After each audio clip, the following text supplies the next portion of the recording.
Speed 3 Grand Prix is best described as someone with testicular torsion who is into cock and ball torture. You get all the pain from having your balls in a twist without the fun kinky lady smashing your genitalia with a wooden board.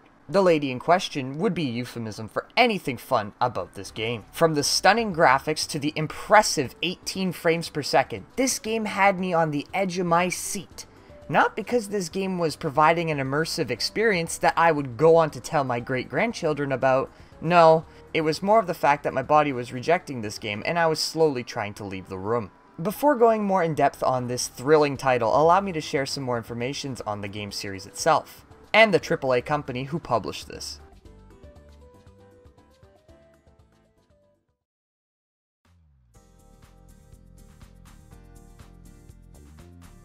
The series Speed started its life on the Nintendo Wii console, not to be confused with the obscure franchise Need for Speed. This game was designed for old uncles who wanted to fuck you in a different way. Released in April 29, 2010, Speed was up against such games as Call of Duty Black Ops, Halo Reach, Split Second, Need for Speed Hot Pursuit, and Alan Wake, just to name a few. So yeah, it basically had no competition whatsoever. For what little time I played it, I despised this game and everything it stands for. No detail, no effort, and no fun. Pure shovelware, the lowest of the low. The only thing it did have was the amplitude to make me angry.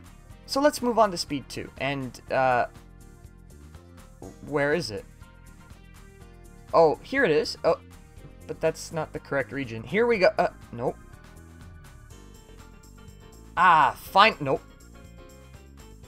Picture after picture, listing after listing, it's only in the PAL region. So what we have here is a sequel to a game only released in North America, and this game is exclusive to Europe.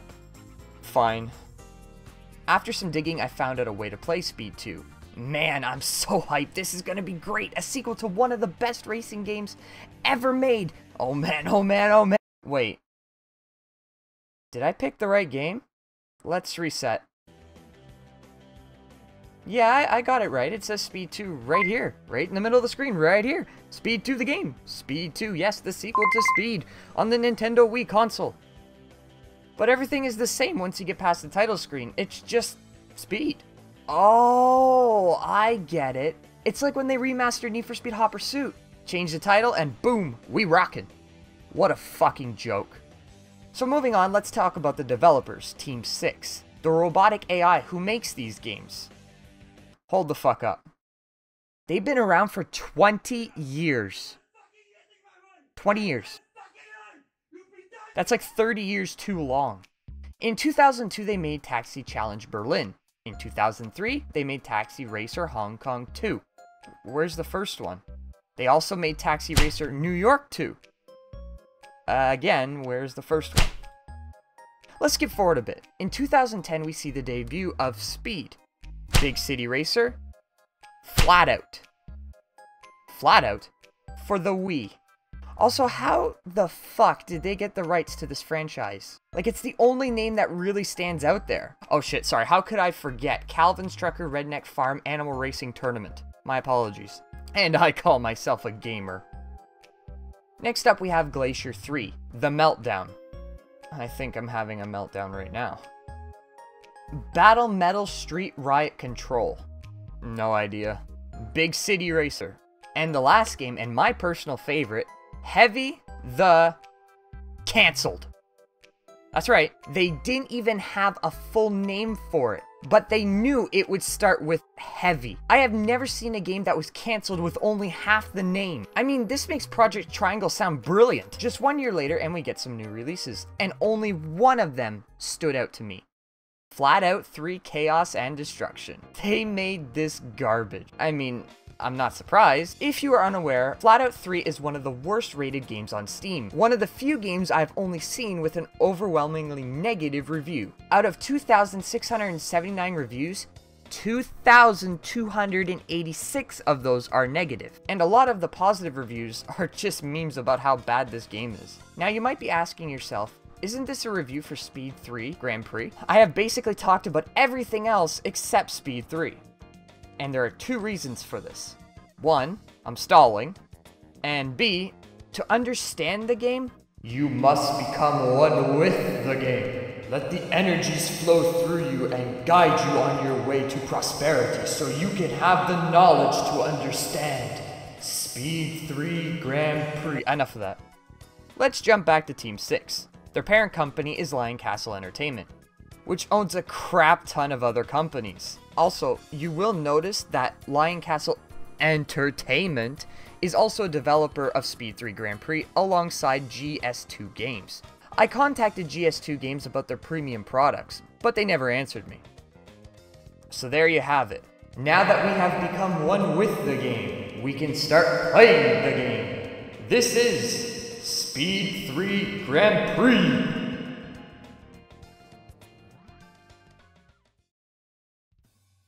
Okay, first impression. We got a colorful title screen, cars exploding in the background. Wow, even a career mode.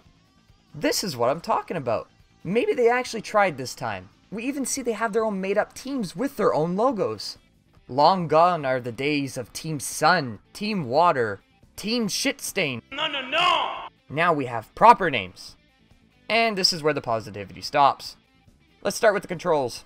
They're not the worst ever, but they are a good way off from being anything acceptable. At times the car is unresponsive, and at others it's too responsive, meaning you're taking a gamble each and every corner. Is it going to slide, or am I going to crash into a wall and die? It's best described as the car is floating. And you know what? It is! The wheels for the car don't even touch the ground. Don't fret, I'm sure it was a design choice to exemplify how fast these cars are going. In most racing games, sand and dirt are there to slow you down and prevent you from cutting corners. In Speed 3, however, it just locks your speed. Meaning if you're going 250 kilometers an hour, you will be locked to that speed until you get back on track. It can sometimes make your car slide, but only sometimes. So make sure you acknowledge this and show the utmost respect and gratitude for the speed gods. But there were times where going around corners caused your car to lift off the ground and go on two wheels, making you slow down. But don't worry, the AI won't be an issue at all. Why is that? Well, they're kind of defective in almost every way imaginable. The rubber banding is way too generous, allowing you to go from last to first in seconds, even after multiple crashes. But once you're ahead of them, that's basically it. You won, and now you're just doing a time trial. Playing with yourself is more fun than playing with others. In fact, if you play this game, you will be playing with yourself for the rest of your life, because nobody's going to come near you with that speed virgin stank. Another interesting fact about the AI is they have no fucking clue where they are going, occasionally getting stuck in a crash loop where they drive full force into the wall over and over and over again. And on some tracks they will crash in the same spot, every single lap without fail. And at the start of the oval track, they'll all veer to the right or left, just crashing into the wall. It looks like they want out of this hellish nightmare as well. Let's talk graphics. Visually, this game looks great if it was on the PlayStation 2. These levels lack so much detail, and everything is just reused over and over again. Billboard sign, balloon, balloon, bleachers, bleachers. And if you're lucky, sometimes you will see a comedically small helicopter, which I'm sure was done on purpose. Ain't that right, developers? Haha, good one. Go fuck yourself. How about the fact that the blimp is stuck in midair, never moving, not even hovering, just completely still? The lack of life in this world makes everything so uncomfortable. Did you notice that all the bleachers are completely empty? Or how about 90% of the signs say Speed 3? You know, just in case you forgot what game you were playing. I adore the lack of effort in these signs. Basic ass text slapped on a red background. We did it, boys! Boom! The fact they just stuck the same image everywhere is already a joke, and then you have this. Game development. You just squish the image until you can see what it says. Yeah! Sounds good to me! Would it have been that fucking hard to make another image? Or was the fact that you had to make it once and not use some store-bought assets too hard for your simple-minded, underachieving, moronic-ass brains? How about the speedometer? Why not a full circle? It's just cropped. If you're gonna do that, maybe put it at the bottom of the screen if you wanted it cropped. About dem foliage. Some two-dimensional looking ass trees. Freshly baked from the oven 15 years ago. Or all that water on the road to make some reflections. The fact that it's on almost every single track makes everything kind of blend together. And it's one of the simplest tricks in game development to get reflections. Car damage is now a thing. Not gonna lie, I was shocked that they even added this. as the previous titles had no damage at all. Too bad it looks dreadful. Best described as a burnt pop can, the car just kinda caves in on itself and deforms in a way that is not physically possible, sometimes leaving weird artifacts and floating parts of the car. While we're discussing this topic, I want to talk to you about the health system and the car combat, if you can even call it that. When you hit another driver, their car will either wipe out or just completely burst into flames and all four wheels will take off in random directions. On paper, this sounds pretty cool, and it's very reminiscent of the Burnout Need for Speed series. But somehow, they managed to fuck it up to be completely unenjoyable. When you take down another driver, you will get notified on the top of your screen. But what happens if the car you killed kills another driver?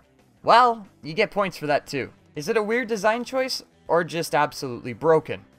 But what happens if you take out a driver and then shortly after you crash? Well, you get another takedown. Yep, you get a takedown for crashing your own car. Why? This is nonsense. Why would you get rewarded for wrecking yourself? My guess is the developers didn't know how to code your car apart from the AIs, meaning anyone who crashes in that area of the car you took out counts as a takedown. This should have been something that was tested, especially as crashing other drivers is a main component in your jank-ass game. The health bar is one of the most underwhelming design choices I have ever seen in a game ever. Just a green bar on top of your car. As it goes down, it changes from yellow to red. Wow, you actually managed to do that. The way the health system works is absolute bullshit. It is totally unpredictable. A complete roll of the dice. At times you can go full force into another opponent without even losing half your health. And other times touching the wall ever so slightly will cause your car to go nuclear. When you do crash, you get this lovely screen. Just some plain text shaded on the screen, then you respawn. But what if I said that this is broken as well? Over half the time I crashed, this message never popped up. You couldn't even get a simple text screen to show up. Oh ho ho, but it gets better. When you crash or respawn in a game, you usually get a grace period, a short amount of time where other players can't hurt you, and you can just phase through them. This game has it, but it's way too short. You get like half a second, then you're on your own. That is way too short, especially for a game like this. When the health system is already broken, and a short amount of time is given to recover, mixed in with the time it takes to get back up to speed, you get wonderful circumstances like this.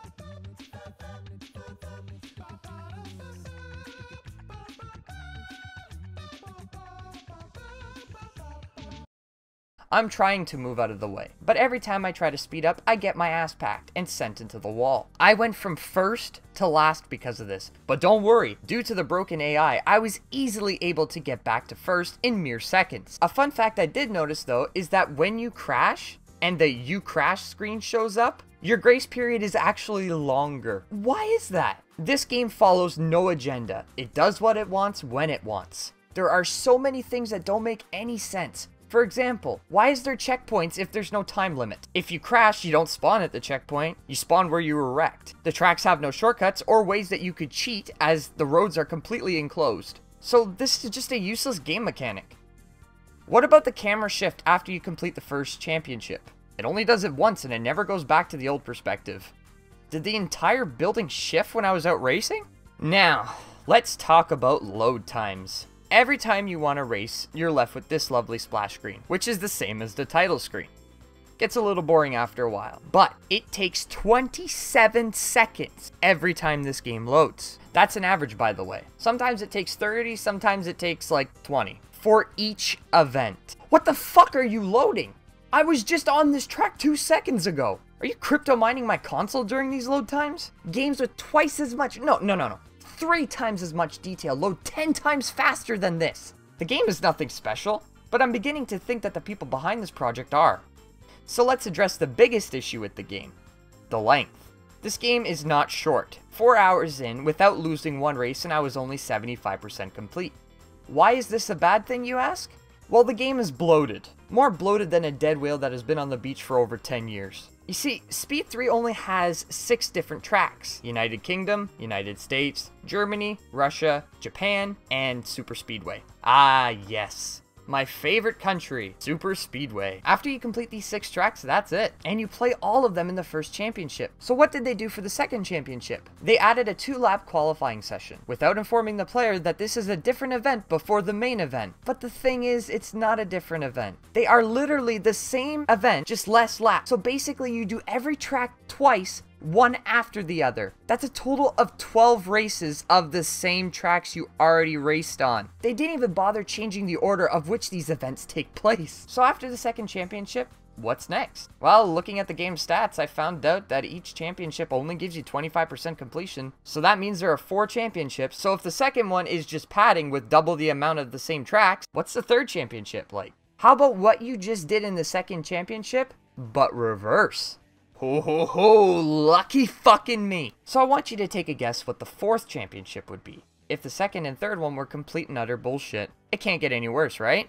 You're wrong. Now, I didn't actually play this part as I gave up 4 hours in, and that was enough for me. But I did do some research, and what I found was completely bullshit. You have to race and qualify on the forward and reverse tracks, making a total of 24 races on 6 tracks. 6 tracks!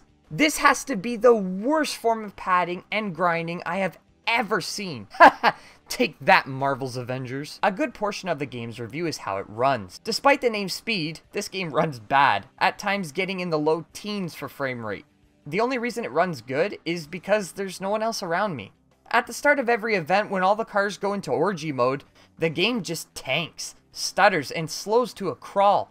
But don't worry, it only happens if the other cars are not on screen, so it's okay. Other than that though, I haven't noticed any performance issues. Kinda surprised, to be honest. But be aware that this is not a compliment and shouldn't be treated as such. A game like this should be able to run at full speed with no issue. Speed 3 loves its stock explosion sound. Yes! So much that they wanted you to hear it wherever you go. At first I thought it was the car backfiring, but then I realized they just mapped that particular sound to the player's pawn.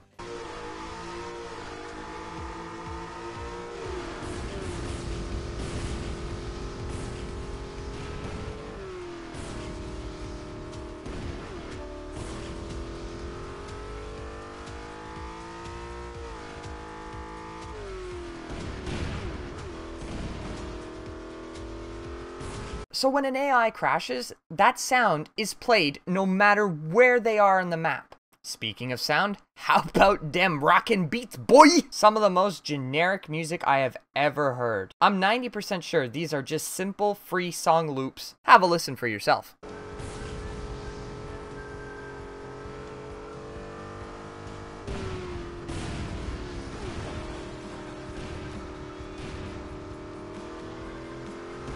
At this point, I have no hope for this game, or any of their other titles that these people have developed / published. I could go on and on and on, finding more and more issues with the game, but at this point I see no use. Oh, wait.